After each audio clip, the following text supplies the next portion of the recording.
The Atheist Debates Patreon Project presents thoughts on my debate with Dr. Jonathan McLatchie.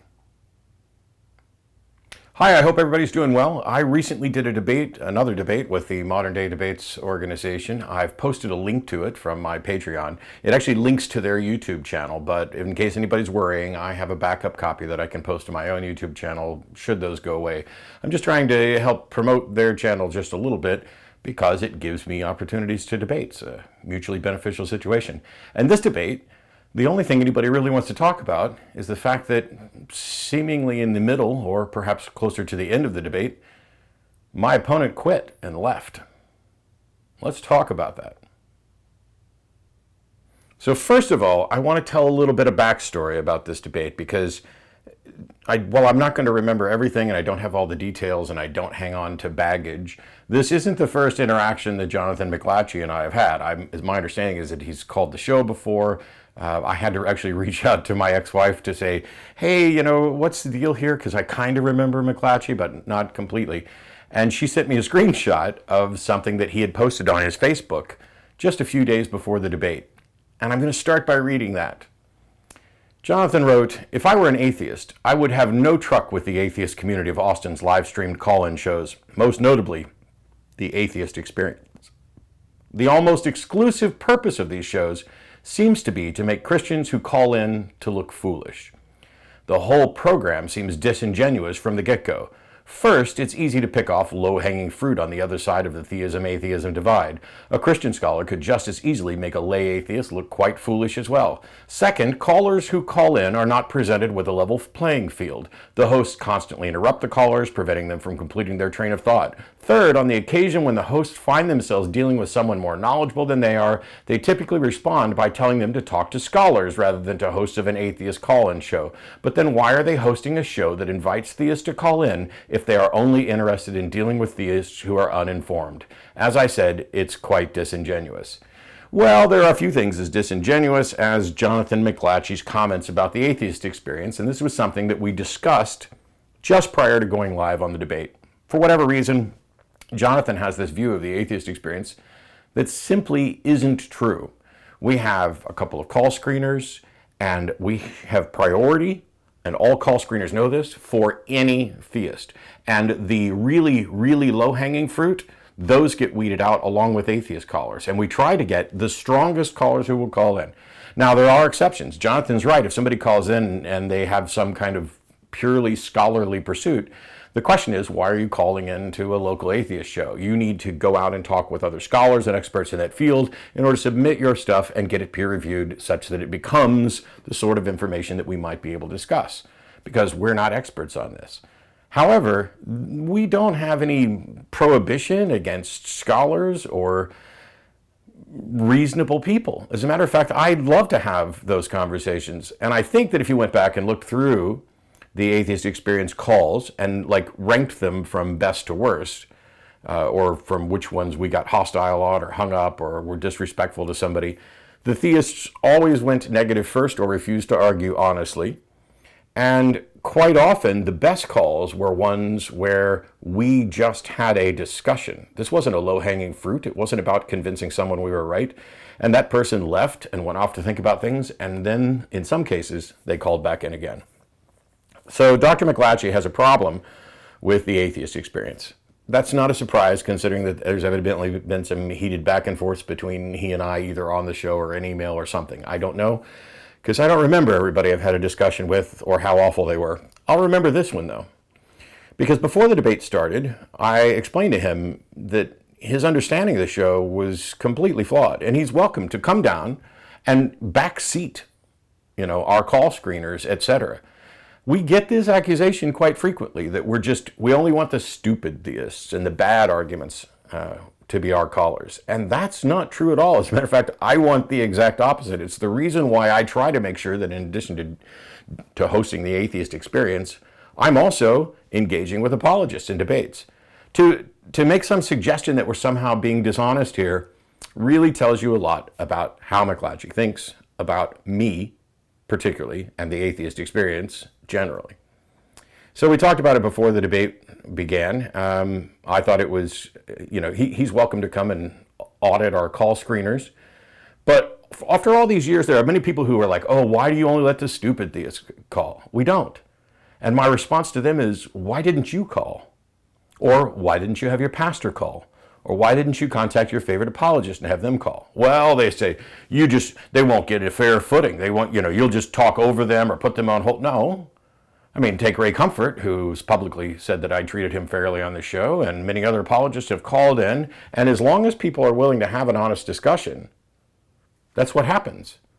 They don't get put on hold or hung up on until they've engaged in some sort of dishonest discussion. And by that, I don't mean that they've necessarily explicitly lied, but they refuse to acknowledge points. They start by saying this, and when that gets disproved or debunked or discredited, instead of acknowledging that that statement's been discredited, they just move on to the next one and move on to the next one, and it's this weird little parade. And eventually we come back full circle, I think in the hopes that I might have forgotten how flawed their original statement was. But let's look at this debate, because before the debate started, we talked about format. And I am on record, and I'll say it again, I would prefer a debate format that's closer to a discussion that begins with each side presenting a short, maybe 5 to 10 minute, here's my position on the issue that we're discussing. And then follow that up with directed questions where the time belongs to the questioner. I grill somebody for 5 minutes, and then they grill me for 5 minutes, and then I grill them, because that is where you get to see what people truly understand and how they think versus what they can memorize and parrot. Anybody can memorize the Kalam cosmological argument. Everything that begins to exist has a cause for its existence. The universe began to exist, therefore the universe has a cause for its existence. See, I would bet that that's probably word for word, or at least word for word with one of the more popular versions. But being able to understand the potential problems and discuss that is a completely different playing field. And that's one of the things I look for in a debate. And so with this debate, because I had read Jonathan's concerns, there was a discussion prior to the debate about how we would handle time. And we agreed that we would just do it kind of free form, that there was a moderator there, and if anybody felt at any time that the other person was trying to steamroll them or occupy too much time or cut their time short or whatever, they would just appeal to the moderator and the moderator would handle it. Seemed to me to be a fine solution. And yet, at one point in the debate, when it became obvious that Jonathan his only case was that he believes the Gospels are true, and I said, I guess then we're done. And he said, yeah, we're done. And he left in the middle of a debate. Now, that's something that a lot of people want to talk about. That's something that the people in the chat were talking about. I was a little surprised, considering before the debate we had talked about what would happen, if somebody felt that they were being treated unfairly. And in McLatchie's case, he came back, he apologized. He let people know that it was because he was frustrated that I had interrupted him, but that was the format that we had agreed to before the debate. So he can't run off and say, oh, Matt was mean to me, Matt interrupted me, Matt talked over me, and that's just totally not the sort of thing we should be doing in a debate. That's the format that he agreed to. And instead of making use of the rules and talking to the moderator, he decided in a little pissy fit of frustration to hang up and go away. He came back a little while later and he apologized for it. And after the debate was over, he apologized for it again. So I'm going to ask every atheist that's out there who happens to see this and the debate, don't go shoveling piles of crap at Dr. McLatchie for what he did. As a matter of fact, when the debate was over, I told him that if anybody gives him too much crap, he should just let them know that I said that I would have been similarly frustrated. And I would have been. Except that the way I would have handled it would have been to let the moderator know or to stop engaging and move on to the next thing, which I've done before. There was a point in the debate with David Wood where he was going to say nothing new. And I'm like, okay, I have nothing more to add to this. Can we just move on to Q&A or something? But I'm not going to get up and leave. The issue here is the subject of the debate. And the subject of the debate is there strong evidence for the resurrection? I figured that my best course of action was to do an opening statement that addressed what I thought strong evidence should be like. That here we have some mundane evidence that just supports particular claims, and then here's some really strong evidence. Because if he'd asked me to debate, is there evidence for the resurrection, I wouldn't have accepted the debate. Because all one has to do is say, hey, here's anecdotal evidence, and that's evidence, therefore there's evidence for the resurrection. And if we'd had a debate about whether or not there's sufficient evidence to warrant believing the resurrection, which is far closer to what we did, I would have accepted that debate, and I would have made basically the same case, talking about, in my opening, what should or shouldn't count as strong evidence for a claim. And one of the big things that comes up in all of these debates is this notion of extraordinary claims require extraordinary evidence.